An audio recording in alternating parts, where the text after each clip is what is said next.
Conversation with myself like this better work. That's why I get peace of myself almost every verse. I spent my whole life grinding, I ain't asked for help. I used to starve as a kid, I had to feed myself. Remember all the hard times we kept trying, and we rise and we fall. The times we had to walk, now we stay flying. Now we grind till we ball.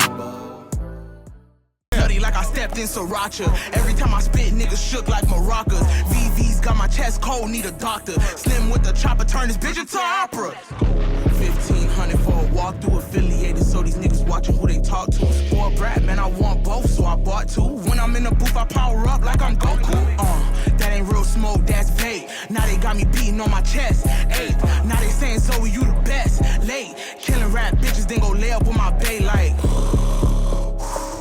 I like that. My favorite. Yeah, I love this song. My favorite on the album. I like it a lot.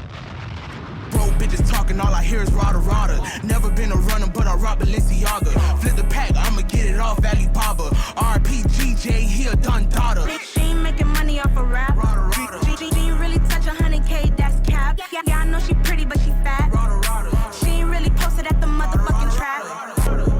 Yeah, girl, I don't know why they put her on Love and Hip Hop. I can't stand her. This bitch always talking shit. Welcome to another episode of Artist to Artist at the AV Club. It's your boy West Side, and I got a special guest with me today.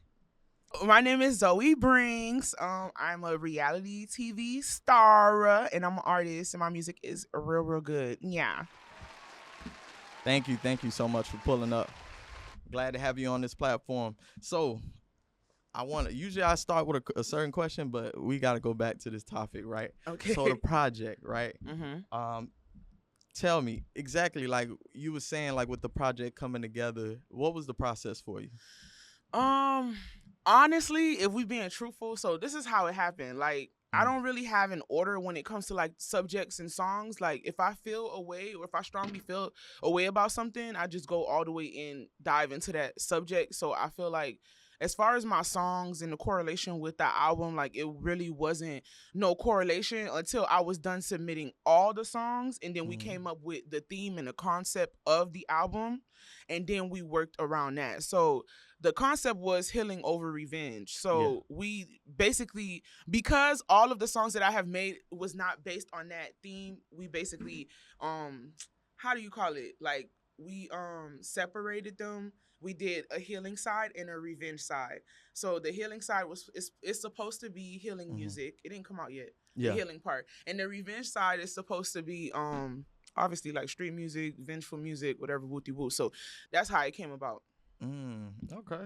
All right. So I want to go back to as far as like putting a project together, right? Mm-hmm. So I know you said that your team helped you put this together. Was this the first project you made as far as like with a team around it? This is my first. No, I was signed to a label and we did a group album. Mm-hmm. It's just so stupid, but yeah, you know, because I just feel like I'm not gonna be able to show you guys how I am for real if I'm with a whole bunch of people in the album. So this is my first album by myself, like you know. So yeah.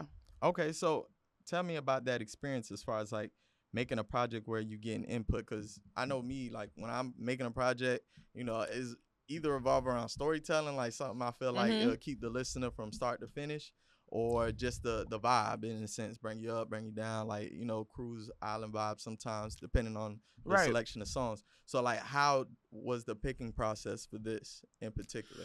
Honestly, I literally just like I've been making songs since 2018, and I literally just, like I told you before, I was just like making the songs, whatever I liked. I just would send my team all the songs that I would make.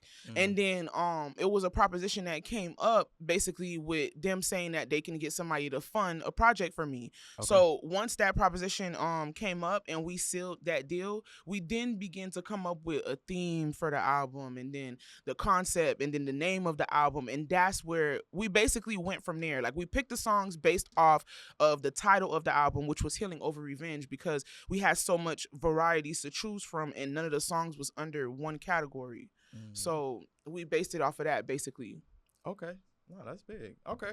So my next question would be, as far as like with the project, what can we expect? I know you said with the healing process, with the healing side of the project, it's gonna be a little bit more different, right? Yeah. So is there any features or anything of that sort you? The healing side, I believe we have Major 9 as one of the features. Shout out to Major 9. Yes, we was trying to get Keith Wallace on one of the features. It's still the project, that side is still not finalized, but you're just gonna be expecting to hear a lot. Like, it's very personal. I've experienced a lot of traumatic things when I was younger, and I'm pretty sure a lot of the people in my audience have as well, like my supporters. So I'm basically being very verbal about the things that has happened, and I feel like my supporters will really appreciate that. So the healing side is going to be a little bit more softer and personal. Yeah, that's kind of scary too, right? Because it's like you're being more vulnerable in your music. Yeah, and it's more easier to talk about ignorant shit. So it's just No, I agree. And sometimes it's a little bit more difficult to be vulnerable, especially like depending on how you are growing up wise. Like I know me in my household, things will happen and it's kind of like on some like, you know, when you step out that door, put it behind you. Yeah. And you got to kind of you like. must be Haitian. Or Yeah. Oh, okay. Exactly. Yep. That's exactly how it is. They sweep everything under the damn rug. Like you got to go to school. You got to make sure like nobody could tell us anything going on at home. And you just pretty much, you know, got to put on a show in a sense. Right. So, yes. as far as like with the project, right? So the revenge side, the healing side, is there one in particular? I know you said that you like the to talking that way, but is there any one particular in any which one you prefer or you like the most out of each? I'm gonna say because I already ran through revenge, I like healing more. Like I think that healing is gonna be more purposeful and it's gonna be more meaningful. Like it has a lot of potential and it's talking about real stuff. Like I told you the revenge side, I didn't really put that together because if it was up to me, only Rada Rada would have probably made it on there. Because I like to make sure all of my songs is like, you know, so I know with healing, all of those songs are meaningful, purposeful, and I just can't wait to see what it does. So I'm going to go with healing. Yeah. Okay. Shout out to the healing. It's a healing energy time right now. Yeah, we need that because there's too much going on right now. Okay, so the question I normally like to start is, where does music start for you? And when I ask that, I ask basically like, who would you give credit to in putting music into your life? I probably would give credit to, I'll give credit to my stepdad. Okay, shout out to stepdad. Yeah. Okay. Yeah. And exactly like, how did that start? Like, was it riding around? Honestly, was like, okay, so it started off as me wanting to be a singer. Oh, okay. I wanted to be a singer. I thought I could sing. Like I could sing a little bit, but it's not that good. So it's like I used to always like sing in church. My uncle had a church. I always wanted to be involved and stuff like that. And I just thought I was gonna be a singer. I also was in the gospel choir when I was in high school, like in the 9th grade. But you know, I didn't really take that serious. But before that, it was my stepdad. Like, he'll come home, he done made music videos, and he used to rap in Creole. I'm like, bro, like, I'm like, this shit hard. Like, I don't know. But, and he used to tell us, like, he would play a beat, and he would tell me and my brother to come up with something. But my brother never gave it for him. My brother used to be like, I don't have time for this. Like, he used to be like, what the fuck is this? But me, I used to be like, oh, nah, he finna be like, I'm snapping. Like, and we used to play around and have that vibe. But it never was like, oh, I'm finna be a rapper after this. I was just like entertaining the idea of like, wow, my stepdad got a music video. You know, he just bought this CD home and he's doing music. Like, I was excited at that moment, but I never locked in and was like, I'm finna be a rapper like my stepdad. You get what I'm saying? Yeah. Okay, so at which point did you get to that point where you actually started making music? I came across these siblings, brother and sister, and like I became a part of they you know, they little entourage. Like we all became brother and sister, but they was been rapping before they met me. So I used to love them so much. Like, I don't know, like they still my family to this day, and I feel like it was more of like, you know how when you watch your big brother or your big sister get ready to go to the club or something, and it's like, damn, I want to go too. Like, I feel like it was that moment because they was always going to the studio. They didn't play about that shit. So one day I was like, I want to go with y'all. Like, I told them I want to go with them, and they told me to write something. So when I wrote it and I recited it to them, they did the most. Like, I was like, oh, damn, shit, it's lit. I'm like, I'm in there. So But the thing is, like, so I did that one rap, right? They let me go to the studio with them. So it's like every time they would go to the studio, now I'm always with them regardless. And it's like the more I kept writing the stuff that I would write and recite it out to people, they kept reacting. I don't know, they was boosting my head up. They made me feel like I was that girl. So, you know, here now we got Zoey Brinxx. That's how this happened. Shout out to them. Period, right? That's what's up. I feel like that's important, honestly, when you starting off, having somebody there that can kind of like guide you in a sense, give you an idea of where you're going good and you're going bad at. Because, you know, for a lot of people that like unsigned, that just getting started, some of them, you know, they start without nobody. They go to the studio. They ain't even know how to book a studio session. They went to the studio, don't know the credentials of the engineer, you know, and the song turned out how it turned out. Yeah, you get what I'm saying? that's true. Because I feel like little things like that, it does matter. Because if it wasn't for them, I wouldn't have like stood my 2 feet and been like, I'm finna be a rapper. Like, I didn't know what direction I was heading. I honestly feel like it just felt good doing it with them. And then they stopped doing it and shit, I kept going. So that's just what it was for real. But yeah, I definitely understand what you're saying when you say that. That's fire. All right. So let me ask you, what's like your motivation when it comes to like continuing the journey? Because a lot of times when you start, you know, think back to like the people that was doing music around the time you started doing music, and then look at the group of people that's around you now that's still doing music. It changes. You start to see certain faces fade away. Like, oh, I remember such and such used to be doing their thing. Yes. They kind of fall back. So what keeps you going? What's your motivation? Honestly, I don't know, quitting and losing, being a loser, like just not winning, just leave a bad taste in my mouth. I already started. People know me for this. Like, and honestly, I have been in points in my career where it's like, okay, I need money. I'm finna start doing hair. I don't give a fuck about the music. Wooty woo. But it's like, people will come up to me, oh, you stop doing music? Like, anyways, I love this shit, so I'm not gonna stop. That's first and foremost. And I am prioritizing money, but I just feel like my passion for just even showing people I'm gonna finish what I start, and I'm not playing. I really rap for real. Like, y'all hoes playing around, I'm dead ass. Like, I love music for real, and it shows in my work. And it's like, I'm not gonna give that up because I already started. Like, you know, and I feel like I'm really good. Like, I'm not just doing that. You know, a lot of people, they just started rapping. I've been doing this since like 2015. I was about to say 2018. 2015, I've been rapping. That's a long fucking time. Yeah. Like, this have to pay for something. And then I'm about to be 30. The fuck? Like, I'm already almost there. If I start anything else, I'm gonna have to start fresh. Yeah. So that's another thing that motivate me. Like, besides God too, you know, you got to keep God in your life. Shout too. out to God. So I be wanting to quit. That's real. Honestly, like a lot of times people, especially I say like social media era, like you see a lot of things on social media. You know, it'll be like an advertisement, start your e-commerce today. And you thinking like, okay, bro, look like he's successful. Maybe I could jump on and make money automatically. Then they try to sell you some shit about, like, get out my face with these ebooks, bro. But it happens, and people have a tendency to jump and try new things often without necessarily sticking to them. And I want to give a shout out to the people that kept your foot to the fire when it came to this journey. Because a lot of times some people just want to see if you still on it. Oh, how the music going? But just to see if you quit yet. You know what I'm saying? But for someone to come up to you and like, what you doing? Like, you ain't, what a new music at? Like, when you going to the studio again? What's the next music video? I feel like those people are holding you accountable to your journey and making sure that you keep walking it. Yes, so that's real. So I want to ask you, right, about the opportunity to get on Love and Hip Hop. How did that come about?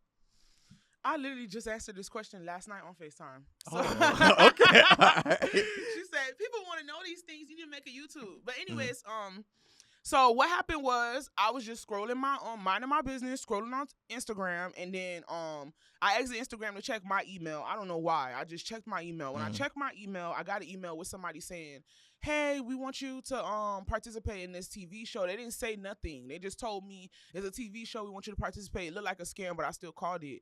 So I called the number. When I called the number, immediately the lady introduced herself, and she was like, hey, I'm from Love and Hip Hop Miami. I said, get the fuck out of my face. Stop playing on my phone. So I'm like, all right, I'm telling her, like, girl, you lying. So she laughing at me because she's like, no, girl, this from Love and Hip Hop. We want to wooty woo. So they hit me up, and they basically was telling me, long story short, they would like to meet with me at Fountain Blue to have like a little breakfast, like a breakfast meet, whatever, however you say that shit. So we met up, we had breakfast, we spoke, and I didn't get it that time. But the lady told me, I'm gonna give you my assistant number. I don't know exactly what her job title was, but she gave me someone's number who's close to her. And when she gave me her number, for some reason, I don't know why, but I was just like, I kind of seen the lady as a friend because it's like we got on the phone. I felt her energy was really, really good and rich. And I was like, I don't mind keeping this lady updated to just in case I might get on the show. Yeah. So as time passed by, just to remind you, like at that time, I had a mouthful of golds, red and blue hair, blue eyebrows. Like, yo, I used to do the most back then. Yeah. You got to look it up. You got to see. So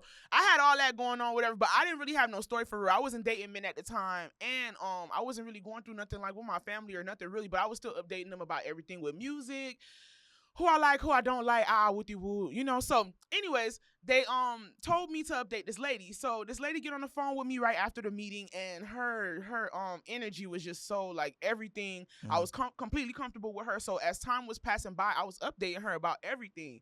So boom, I got in a relationship. I was in love. Like, you know, I'm just giving her all the tea. Yeah. But it's not really about music. So I'm not thinking like, you know, that lady called me one day and she was just like, hey, are you available for an interview? I'm like, fuck yeah, bitch. I don't give a fuck if I had to go to a funeral today. I'm just playing. But I don't care if I had to go to the funeral today, baby. I'm finna get ready. So I end up doing that interview with the lady like 2 years later.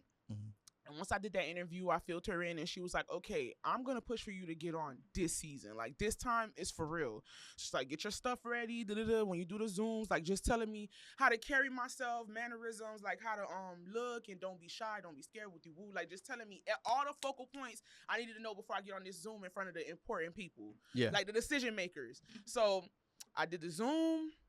It's a lot in between that. It was not that easy. It's so crazy because literally right before they tried to get me on the show, I was facing homelessness.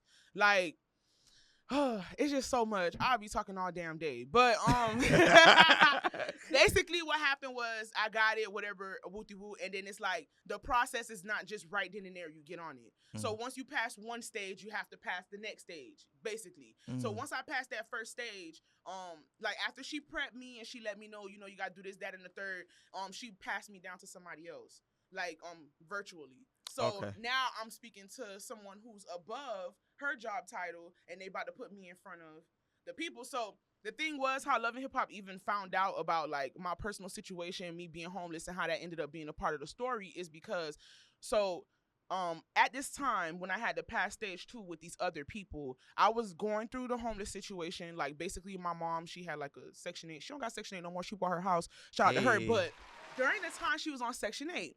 So the new house, we was about to move out the house that we were in. The new house that we were supposed to move in, it had to pass inspection. It failed the inspection in the middle of COVID.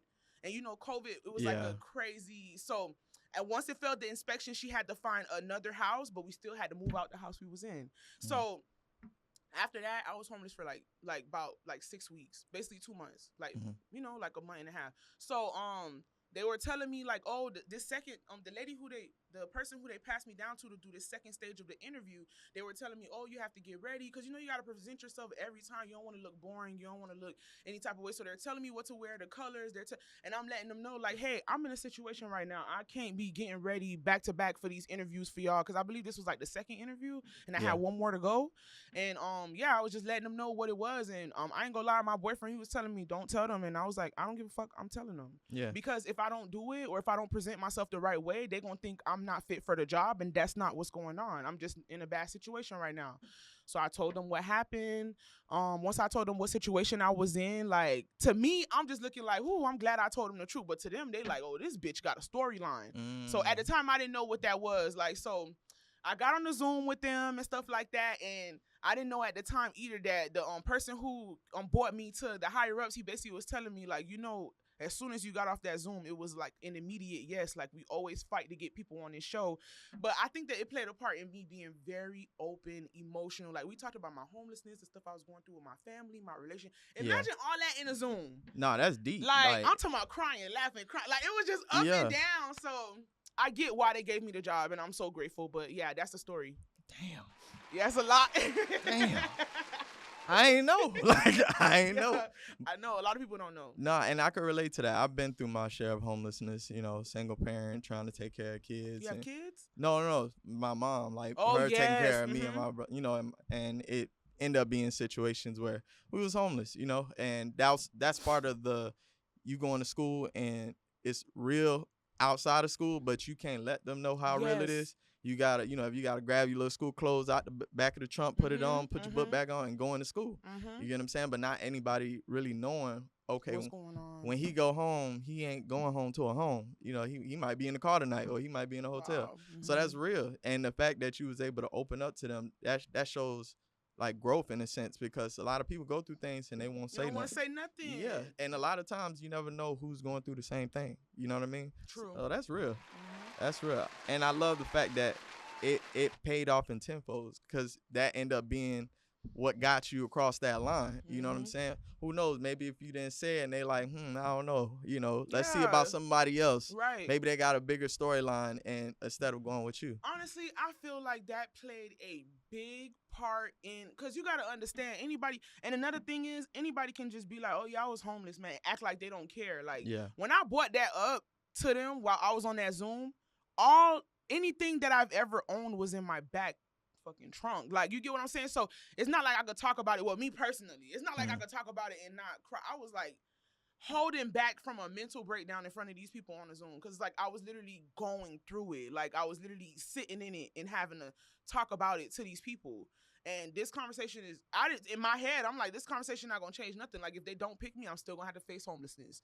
You get what I'm saying? So it's just like, it was bittersweet at the moment, but it definitely did pay off, and I thank God, because baby, that was a hard situation to pull myself out of. Nah, that's real. Back against the wall, and you showed improve in that But when situation. you down, it ain't nowhere else to go but up. So I'm just like, just tell them, girl, like, what they gonna do? Like, who cares? Yeah, you know? No, that's real.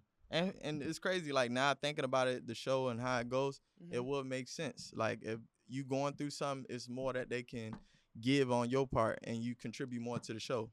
And another thing, I feel like testimonies are very effective when people see the storm you came out of. Don't nobody want to see, because I honestly, even though I was facing homelessness, I wasn't broke. I was doing hair. I owned a shop at the time. Like, I had money, but it wasn't enough to get, because, you got to have first, last, security. And then Miami is expensive as fuck.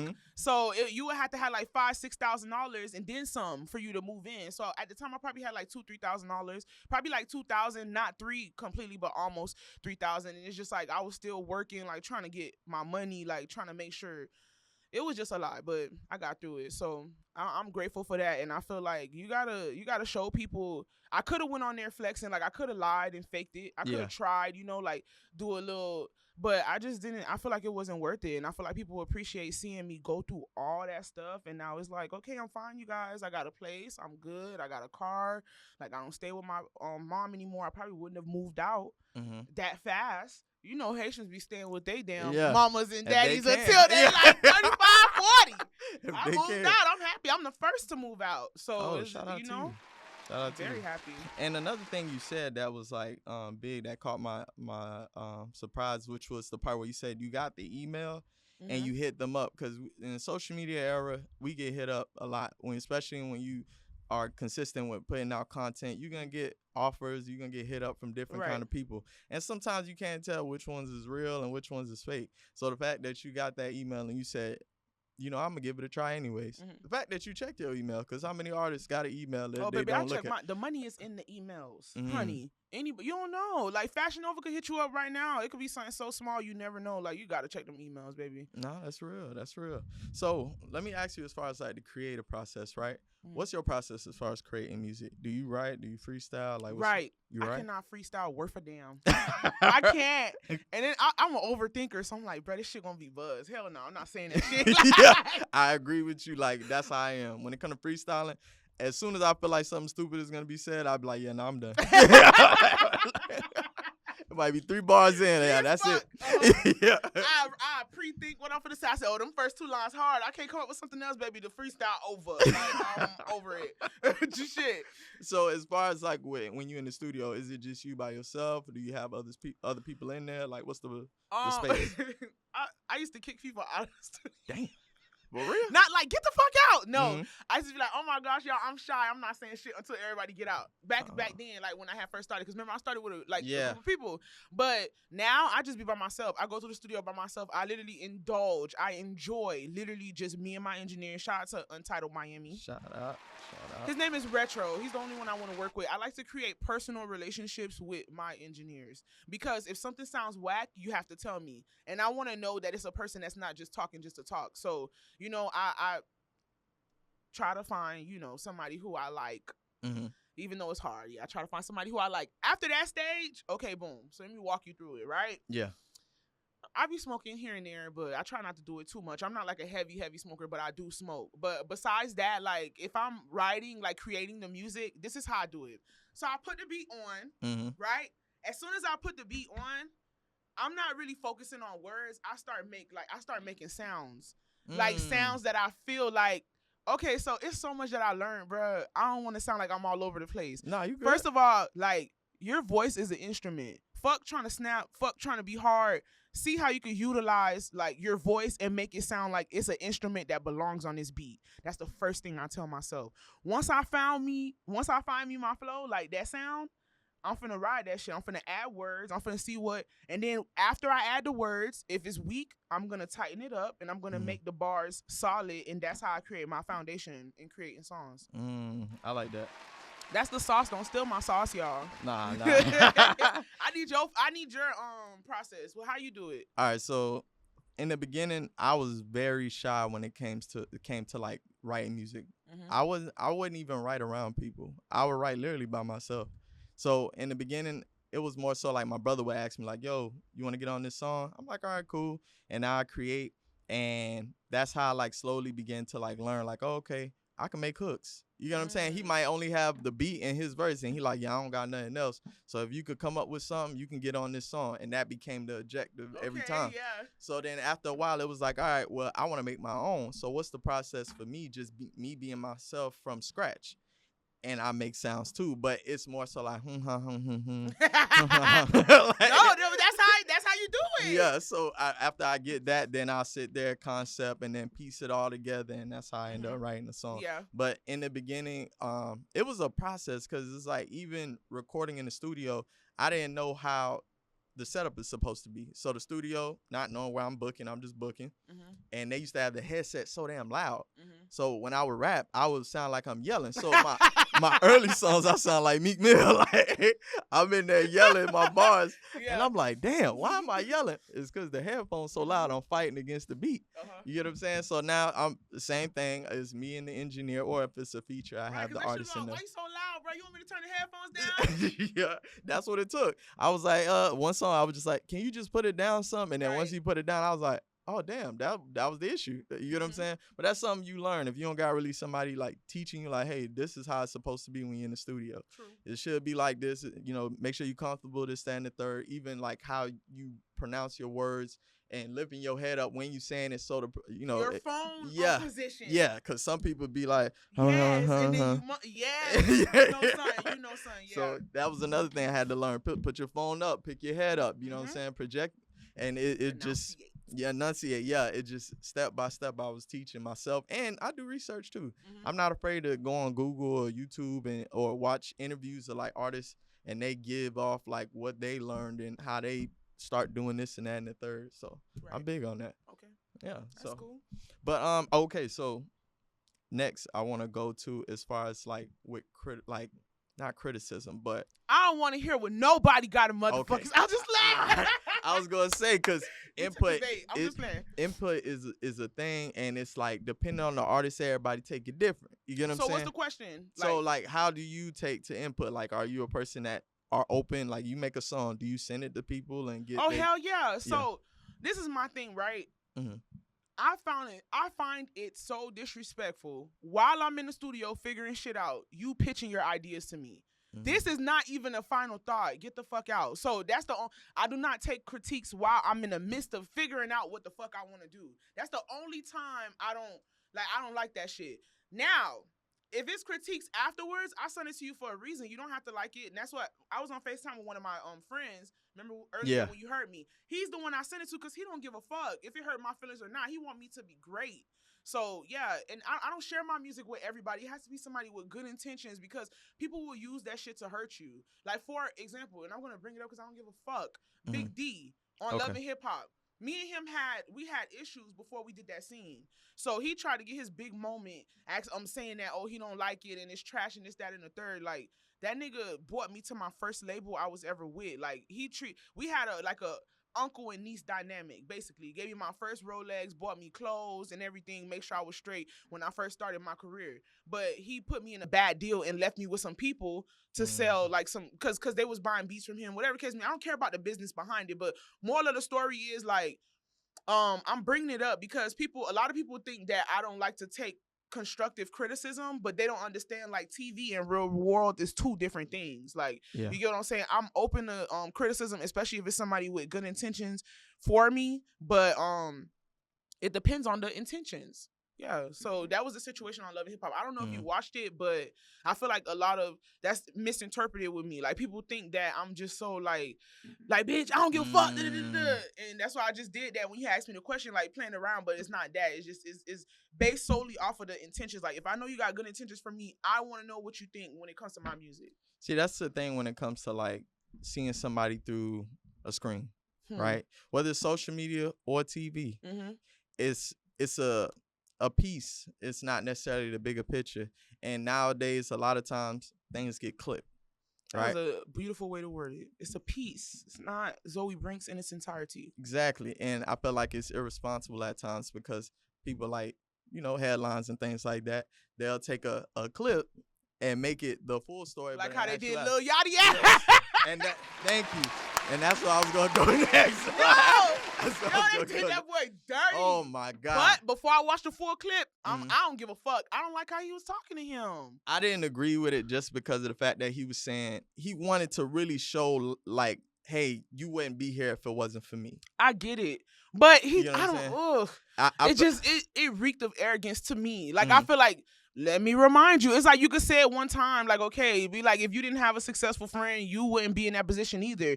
But he get what his friend was trying to say. His friend was trying to say, because I have experienced that, I can now give somebody the advice to let them know you should not do that. You like, nah, nigga, you was broke before me, fuck, nigga. Like, that's what he wanted to say. Keep it B. Right? Like, damn, okay, the fuck? I felt like in that situation, Mitch was right. You not gonna sit there and be like, nah, go ahead and rob, bro. Like, no, you're not gonna do that. You gonna tell him like, nah, bro, there's other ways. You can figure something else out. Even if I got a little something, I hold you down for now. Just get me back. Which wasn't wrong. Once you get right, you know what I'm saying? But I don't think anybody should sit there and tell somebody, yeah, go ahead and do that, bro. You need the money for whatever. Go ahead and steal it. Literally Stone Cold Killer will look you in your eyes and tell you don't kill. It don't matter. Like, they're gonna tell you that, and that's obviously from experience. Yeah. You don't tell a Stone Cold Killer, oh nigga, they just got you out the penitentiary. Now you can say that. No, he's learned, he's experienced, and now he want to spread the knowledge. So that's what he's doing. I don't feel like Mitch was wrong at all. Nah, and it's real at the end of the day. Like when you think about it, right? If you go do it, and we talk right before you did it, and you get locked up, how that look on my part? Right. Knowing I had the conversation and with you. You went and did it. You got caught. You know what I'm saying? Now you sitting down waiting for time, and your family's still hungry. Now you have no opportunity to feed them. You get what I'm saying? So it just keeping it real. Like, in that situation, you wouldn't tell them, nah, go ahead and rob that person. Right. But I get what Yachty was saying in the sense of like, that wasn't necessarily his path, but the message is still the right message though. You get what I'm saying? I think he just wanted to throw that shit in his face. I don't give a fuck, bro. I don't care. The like, it's like the energy and like, it wasn't just, you can't say that because I'm successful and I'm the one. It was like, I'm gonna prove this point and you gonna shut the fuck up after it. That's what it gave me. I don't like that. Don't help me if you gonna throw that shit back in my face. Like, I don't give a fuck. I'd rather thug it out. Yeah, I agree with that. I personally, I didn't agree with it. I like Yachty as an artist, but in that situation, I'll try to look at it from both perspectives because I seen the clip. And when I seen that clip, I said, damn, why he dogging dog like that? Like, what? Fucked up, bro. Damn. Why you doing him greasy? Right. So I went and I watched the interview and I was just like, okay, I get both sides, but in the end, I'm going to side with Mitch because the message is right. Yes. Regardless whether that's the path you followed or not, it still helps that person. And that's what you trying to do, help that person. So That's just my standpoint on it. Yeah. All right. So what's some stuff you got in the works or what you got coming out? Besides Healing from the album, that's gonna come out. So I'm excited for that. Kind of nervous, but besides that, Love and Hip Hop season 6 is coming out. Oh brother, it's about to be a lot of bullshit. I'm probably gonna turn my comments off because I don't want to hear shit nobody gotta say. Honestly, like if you're not streaming my music, buying my products, I'm selling lip gloss, you guys, lip liners, very creamy, very much vegan. Let's get it. But yeah, if you're not buying my products or none of that, I don't got time for that. But that's really what's going on. I want to be a full-blown businesswoman. I want my products to be like known. Like honestly, like I love music, but I'm not gonna be 30 and trying. So I'm gonna go ahead and take the product route, and I'm gonna take that serious. Launch it on the show, and take it serious. Okay. Like I said, and hopefully it's gonna work. Yeah. The products is gonna work, so that's the next thing. My launch with my products and season 6 of Love and Hip Hop Miami and the other side of my album. That's what's coming up. That's dope. I like that.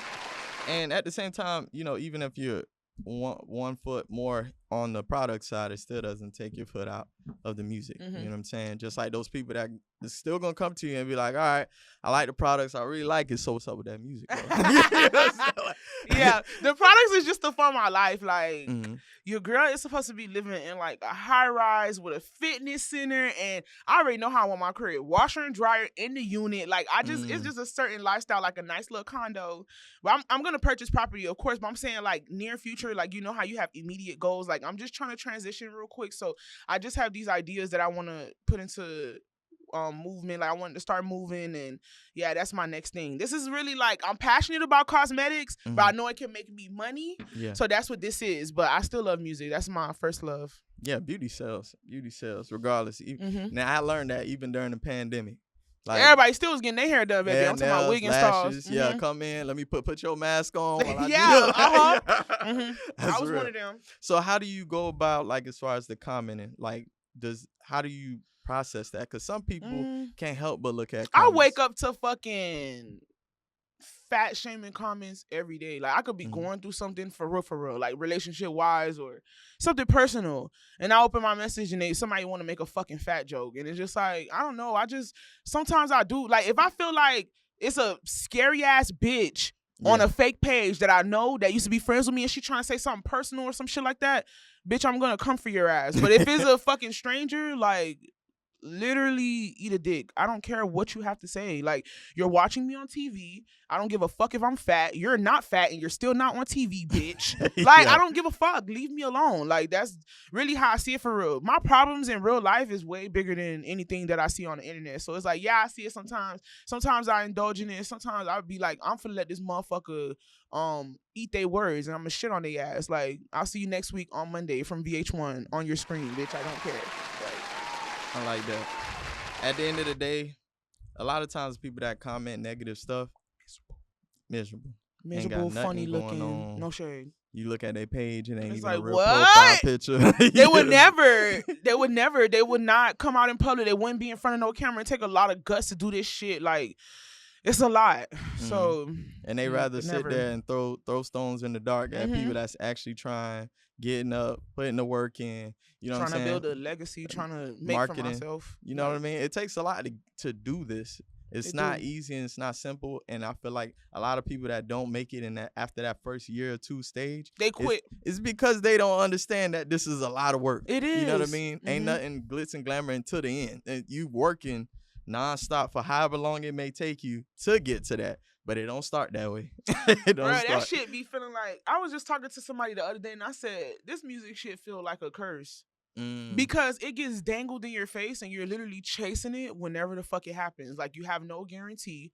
In my head, I done built myself to, this is a guarantee. I don't know, that's just me, but realistically, like if somebody else who don't care about you, if they're speaking to you, they'll tell you this is no guarantee. So I feel like that shit is a curse to have a passion for music because you're watching all your peers just overnight, boom.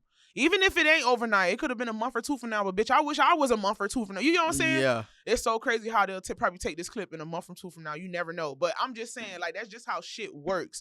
So it's just like you just never fucking know. Like whatever you pick, anything that you pick, you got to see it through. Like nothing that you start is gonna be you're going to see results right then and there. Everything is due process. Like, you have to work throughout everything. So find something you're passionate about and stick with it, because literally you're going to go through something with anything, any profession you choose, any career. So that's really how I see it for real. Like, yeah, it's real. And then also on that is like the fact that you could start doing music and not make money, but have to spend money to make the music.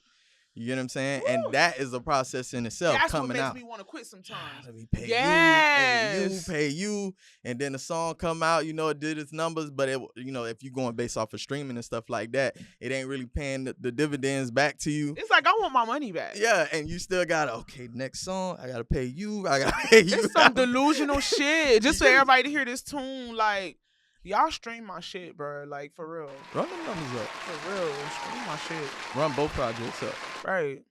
So I want to thank you again for coming on. Where can they find you at? Y'all can find me everywhere at Zoey Brinxx. ZoeyBrinxx. Instagram, TikTok, Facebook. Facebook is with 1X. But yeah, that's how y'all can find me. And also follow A2A.podcast on all platforms, from Instagram, TikTok, YouTube, and Spotify. You can find us on there also. Also follow the AB Club Studios if you need any producers, lighting, 4K cameras for your own podcast. We here.